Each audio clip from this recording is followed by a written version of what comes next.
Hey everyone, in today's video we're going to learn how to make the egg for the dino cake. So I've got a 5-inch cake here and I've baked it probably to be about 3.5 to 4 inches tall. I've got a 6-inch cake board, a really thin one, and I'm just going to cut the base of the cake so it's rounded slightly. So this is actually going to be the bottom of the egg. Now I did colour this sort of like a mint green, light blue type of colour, simply because of the fact that this is for the blue raptor. And I've just stuck a little bit of ganache to the bottom of that board. Now you'll notice that the cake doesn't cover the full board, and we don't need it to, because we're going to stick some shredded wheat around that anyway. So I'm filling this with chocolate buttercream. It's just a vanilla flavoured cake. And we're going to split the cake into 3 layers. And once you've got all 3 layers put together, we're just going to trim around the excess. We don't want any lumps or bumps to pop out. So we're just going to trim that off. So once you've got that, I've got some ganache and I'm just going to slap it all on. And we're just going to cover this for a crumb coat. Now the cake feels quite wobbly, it does move a little bit, and I'm just using one of the flexi smoothers just to cover the cake and take off the excess ganache.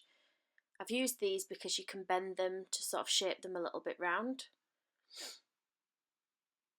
And once you've covered your cake, we're just going to stick it in the fridge for a little bit. That's going to set up the crumb coat and make the cake a little bit better to cover again. I've just chilled it for 10 minutes and I'm just taking some more ganache and we're just going to pop that on. Now the ganache gives it a little bit more stability, so I would recommend using this over buttercream. So we're going to use the same method as before, just using the flexi smoother just to take any excess ganache off. And just smoothing out the top. So you can see that it is wobbling quite a bit, but once we've made the shredded wheat and marshmallows, that's just going to fix it into place. And it is because I'm applying quite a bit of pressure when I am putting the ganache on. So I decided that I needed to take it in a little bit at the bottom, so we're just going to cut in. Sometimes it's easier to actually do this when the cake's covered in ganache, it's easier to cut. So I've just gone around the bottom a little bit and then I'm just going to fill in the bottom bits with ganache. Again, using the flexi smoother just so that I can get under there and take away the excess ganache. So once you've got to this stage, you should have something that resembles what I've got here. And next we're just going to move on to the hot knife method. Now I have got a full video of how to ganache a cake in my video selection. I've just got some boiling hot water and a knife, and I'm just using the smooth end of the knife and just taking off the areas of ganache that are not quite smooth, and this is going to give us quite a nice finish on our cake. I've taken some fondant and I've coloured that in navy. I'm just going to rest that on top and smooth it out and then trim off the excess. So with scissors or knife you can trim off the excess, whichever you find easier to do. Don't worry about it hanging over the edges because we're going to smooth that in anyway. I do have a tutorial for the raptor that goes on top, so I will put a link in the description box below and a link at the end of the video. So once we've done this, we're going to just wet the side of the cake. So just a little bit of water on a brush, and this is just going to make sure that the fondant adheres to the cake. Now I've taken some Renshaw's Extra and I've coloured it cream, and you can see that I've rolled it out so it's thicker at one side than at the other. And we're going to put the thin side at the bottom of the egg and the thicker side at the top.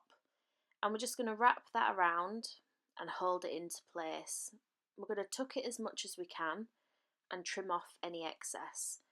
So you kind of want to rub it in with your hands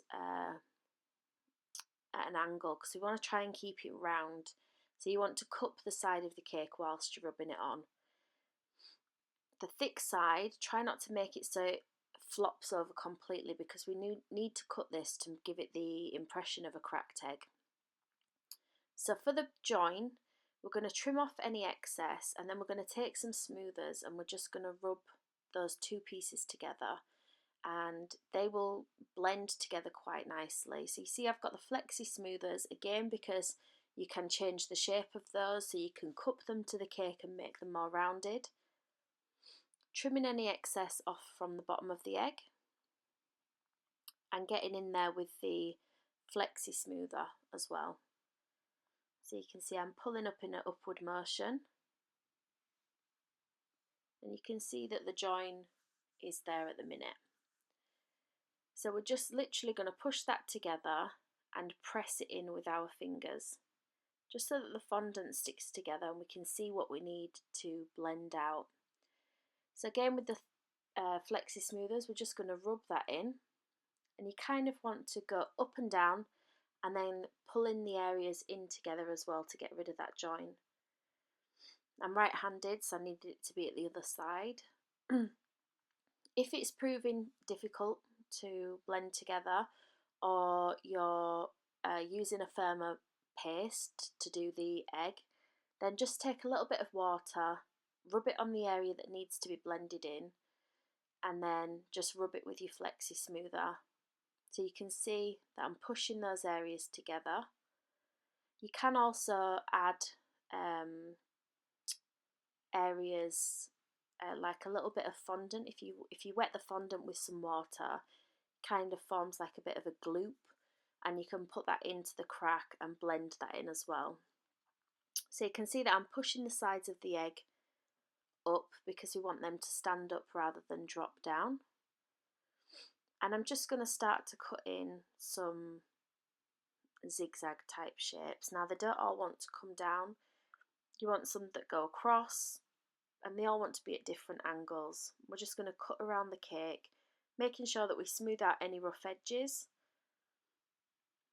and trying to keep the shapes as kind of like irregular as possible. We don't want it to look too neat because we want it to look like it's just cracked.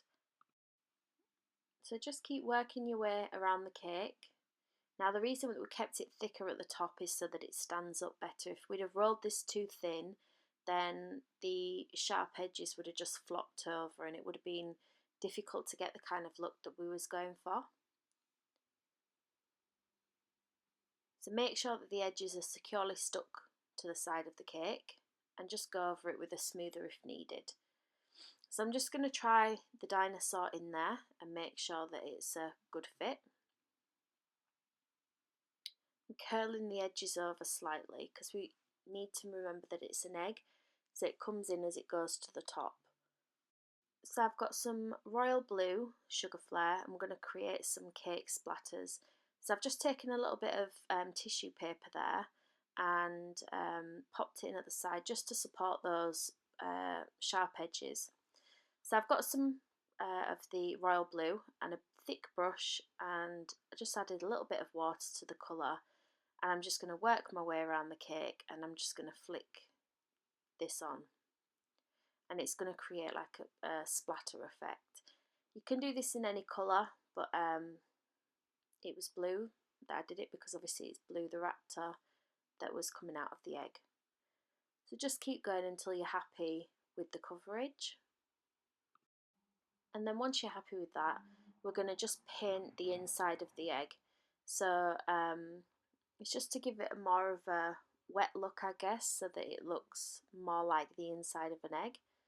So just painting that with the same colour.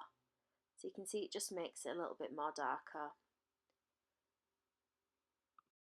Next I've got some of the licorice sugar flare, and I'm just going to colour the inside of the egg.